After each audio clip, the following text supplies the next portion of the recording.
Hi, welcome back. Today I am going to be doing a book haul. My Christmas book haul, I guess, if you will, my December book haul, my winter book haul. Only a couple of these books are books that I actually got for Christmas. The rest of them are all books that I bought myself over the last couple months since my last book haul. I have 13 books to talk about today, and just like all my book hauls recently, and just like in general recently, it pretty much spans a wide variety. I've got some nonfiction, some science fiction, some fantasy, mystery, contemporary, stuff like that. So let's just jump right in. Of the 13 books I have to talk about today, I have already read a couple of them, so I'm going to start with those. Between the World and Me by Ta-Nehisi Coates. This is one of my absolute favorite nonfiction books that I've ever read. It is formatted as a letter from the author Ta-Nehisi Coates to his son, all about racism that he experienced in his life and some ideas about how to make the world better in the future, and just like coming to terms with the color of his skin and what it means to be a black man living in America. And I absolutely love this. It is one of the most powerful, most important works of nonfiction that I've ever read, and I didn't have a copy of it for my shelves. I originally read it from the library, and I just really wanted to finally buy it for myself. So I've got it now, and I'm really excited to own it and be able to reread it. The other book that I bought that I have already read is Local Woman Missing by Mary Kubica.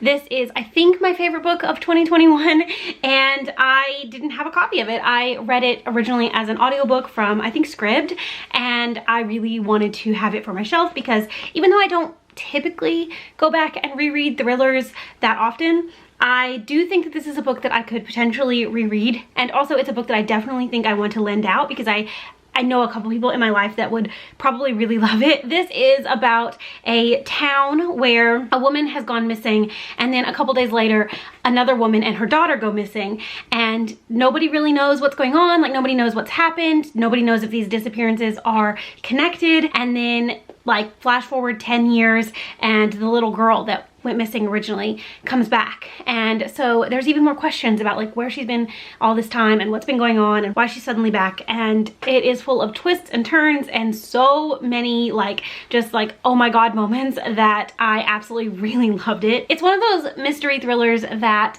you kind of have to severely suspend your disbelief, and you have to just be ready for an absolute wild ride that doesn't really make sense, but honestly is just so entertaining, and I can't recommend it enough. And it's, like I said, probably my favorite book of the year. I don't know, I haven't really sat down and evaluated my actual favorites of the year, but this is definitely going to be up there. The next book I've got here is another work of nonfiction, and that is Caste: The Origins of Our Discontents by Isabel Wilkerson. It's all about the history of the caste system in the United States and how some things that you don't necessarily think about in that way definitely perpetuate the idea of some people being lesser, and I'm really excited to read it. I think it's going to be really powerful and really important, just like Between the World and Me. I think it's going to have a lot of really great social commentary. One of my goals for 2022 is going to be to really just prioritize nonfiction more, because I did a horrible job of that in 2021, and this is one of the ones that I definitely wanted to prioritize. I'm going to also try not to buy a lot of books in 2022,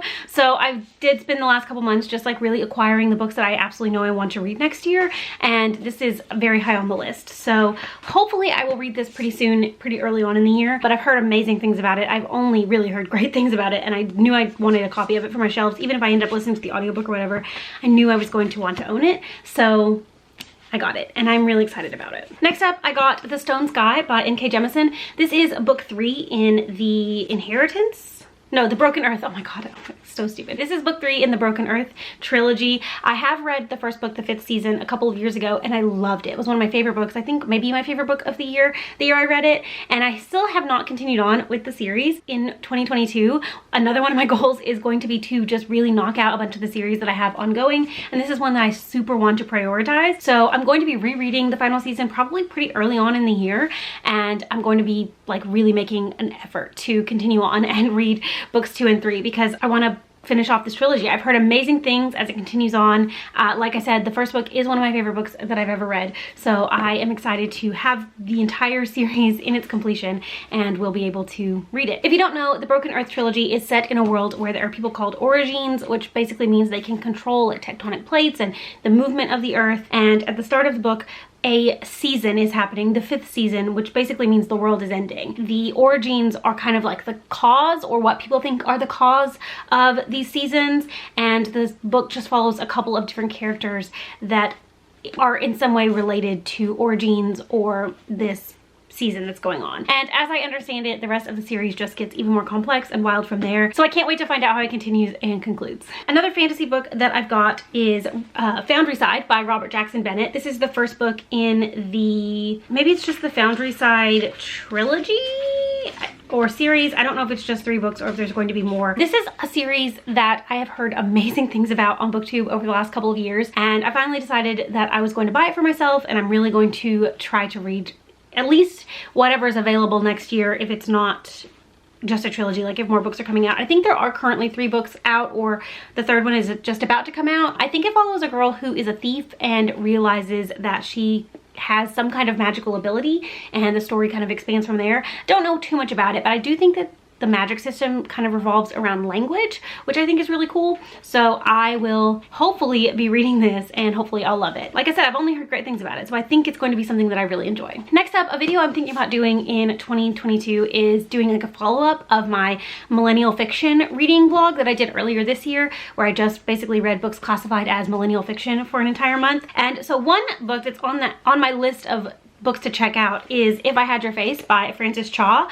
This one I know is set, I believe, in South Korea, and it follows a group of women who all have these like unrealistic beauty standards thrust upon them, and it's all about them kind of like trying to figure out their place in the world and also meet all of these crazy expectations. And it feels very millennial to me. I don't know if this one like perfectly falls into that category, but it definitely has a little bit of that feel to it. So this is one that I'm going to try to read probably sometime around March or April. I think that's when I did the video last year, and I definitely want to try to do that video again, like reading more books that are considered millennial fiction. So this is one that I definitely hope to read in 2022. The next book I've got here is the final revival of Opal and Neb by Donnie Walton.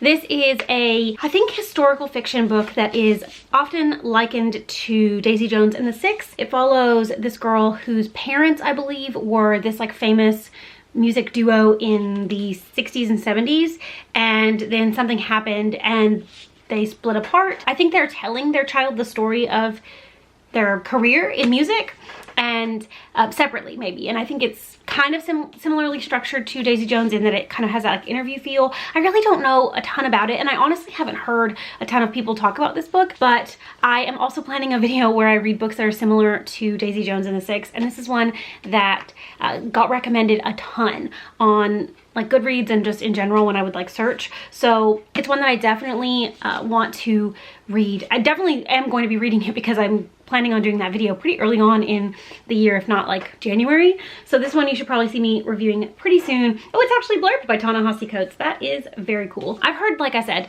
not a ton about it, but the things that I have heard about it have all been really positive. So I'm excited to get into this one. Hopefully I will love it. Next up, I bought the first 3 books in the Wayfarer series by Becky Chambers.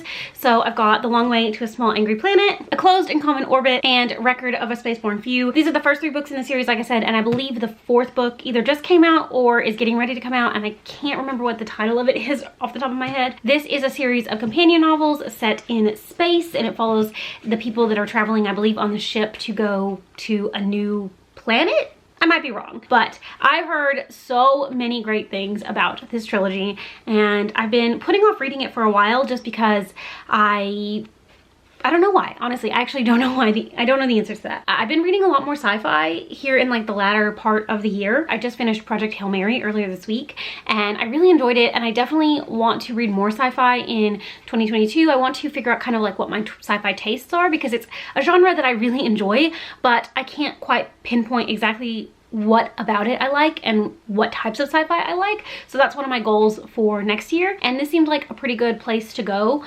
because these books, this series is so beloved on BookTube that I feel like it's a good kind of like, I don't know, test like taste test, I guess, a little taste of sci-fi that I would like to get into. Also in that little box set, I got To Be Taught If Fortunate by Becky Chambers. This is a little like novella that I believe is also set in space, but is not part of the Wayfarers series. So it's completely separate story, completely separate characters. It just happened to come in the box set with the other 3 books. I've heard really great things about this one as well, so I'm super excited to get into it. I have no clue what it's about. I'm not going to worry about it. I'm just going to at some point read it and hope that I like it. And the last 2 books I have here are books that I actually got for Christmas. These were gifted to me by my best friend. So I got Convenience Store Woman by Sayaka Murata. This is a book that I've had on my TBR and wish list for a really long time. This book was pretty popular a couple of years ago. It's all about this woman who works at I think it's like a convenience. It's about a woman who works at a convenience store, and she was like super smart in school, and her family thinks that she could be doing more with her life, but she's super satisfied with her job. Like, she's just happy. And I think it's just a look at her life, why she is who she is, and why she's happy doing what she's doing. And I don't know, I've heard great things about it. I think it's going to be amazing. So I can't wait to get into it. And it's also like way shorter than I thought. I think it's like 170 pages, less than 170 pages. And the text on the page, you can't really see, is super big. So I think this is going to be a pretty quick read, and I'm excited about it. And lastly, probably the book that I'm most excited about out of this entire haul is Jade City by Fonda Lee, the first book in the Greenbone saga. Another super popular book and series on BookTube. Another series I don't know a ton about, but I have heard so many amazing things about it. I believe what is the final book in the series just came out like a couple months ago or last month. So I think it's a perfect time to get into the series. I'm so excited to finally figure out what all the hype is about, and hopefully I will love it just as much as everybody else seems to, and hopefully the entire trilogy or series or whatever it is will just become a new favorite, because that's really what I'm hoping for. So that is the small little stack of books that I got since my last book haul. Like I said earlier in the video, I'm hoping that I won't be buying a ton of books in 2022. I really want to focus on reading the books I have on my shelves, prioritizing the things that I'm excited about. I know I say that in every video, but it really is something I'm going to be working really hard for in the new year, because I have way too many unread books. A lot of these books you're probably going to be seeing pretty soon, because I'm adding a ton of them to my 5-star predictions 2022 TBR. So I'll be talking about them again in a future video, probably coming out in just a few days. And I'm hoping that I will love everything that I got here. Like, I'm hoping that it's going to be a fantastic selection of books. So let me know if you've read any of the books that I mentioned in this video and what you thought about them. Which of these books would you like to see me prioritize? Which of them do you want to see me review? I'd really love to know. Also, let me know some books that you got recently, or maybe some books that you got for Christmas, or maybe just the next book you're excited to read. I'd really love to know that as well. Thank you so much for watching. I hope you enjoyed this video, and I will see you again very soon. Bye!